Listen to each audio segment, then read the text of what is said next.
Maybe you thought about church. Maybe you thought about checking God out. We live in a culture that has gone crazy. Racism, injustice, division, COVID, riots, looting. The sky's the limit.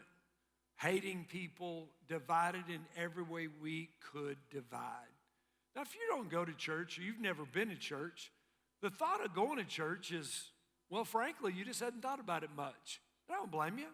If you didn't grow up that way, we live in a culture that will set you against God and against God's church. Now, you tend to think that the church, well, it's a building. It's where weird people gather together. But actually, the church has nothing to do with the building.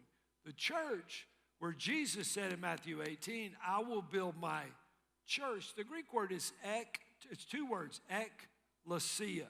Lesia is a group. Ek is a group that's come out of. It is the called out of. So when Jesus said, I'll build my church, he was talking about building a gathering. And the cool deal is, in one of the great stories of the Bible, Jesus, which you may have never thought about this, he was at his favorite vacation spot, which is Caesarea Philippi. I've been there tons. It's an incredible spot. These cool springs that are coming out, it's amazing. And there Jesus hanging out with his 12, having a gathering, and he said, hey, what do people say about me? Who do people think I am? Well, some think you're John the Baptist or Jeremiah or a prophet that's come back from the grave. And then Jesus looked at those that had left everything to follow him and said, but who do you say that I am? And Peter responds, well, you are the Christ, the Messiah, the Son of the Most High God. And Jesus is excited because he answers Peter, said, you know what, Pete, flesh and blood you didn't get that on your own. You didn't get that out of school or textbooks. That is a revelation from my Father in heaven. He said, upon that revelation or that confession, for he said, you are the Christ. And upon that confession, I will build my gathering, and the gates of hell will not prevail against it.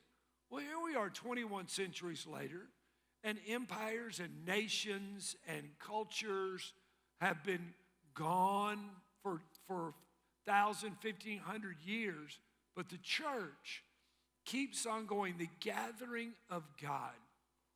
And so let me just challenge you to give it a thought. Why would you want to take time out of your busy weekend and gather? Well, it's the place where the Bible talks about an incarnation. Jesus said, where two or three gather in my name, I'm in their midst. There's an incarnation. There is a power, there's a presence of God when the people of God gather to worship. And I challenge you, you can go back and check June 13 and 14 out on our app, our Faith Promise website, and you can hear this whole message. But I will tell you this. I don't want you to think about this. Where do you set your hope and your faith? Because that was really the question Jesus was asking the boys. Who do you think I am? Well, they said, well, you're number one. You're the Messiah. You're the Christ. Where do you set your hope? Is it on politics, Republicans or Democrats? Is it in money or the stock market? Is it in academics or athletics? Is it in success, or is it in this current rapidly changing culture in which we live in? Jesus, in an earlier time with his disciples, said that Satan, the devil, was the little G-O-D of this world. So when you look at this culture that's divided, racially, economically, in every way can be divided, that's not God, because he said a house divided can't stand. That's the enemy that wants to divide us every way so that it gains power. The only real hope for transformation of our culture, of racism, of injustice, of oppression, of freedom, is the gospel. And that is, Jesus came to die for us and pay for our sins, that we might receive forgiveness and adoption and be called children of God. I hope you'll think about that. Because you're watching, if you've watched these whole 5 minutes, you've got some intellectual honesty. Maybe go check out this whole message. Maybe, just maybe, God wants you in his next gathering. See you.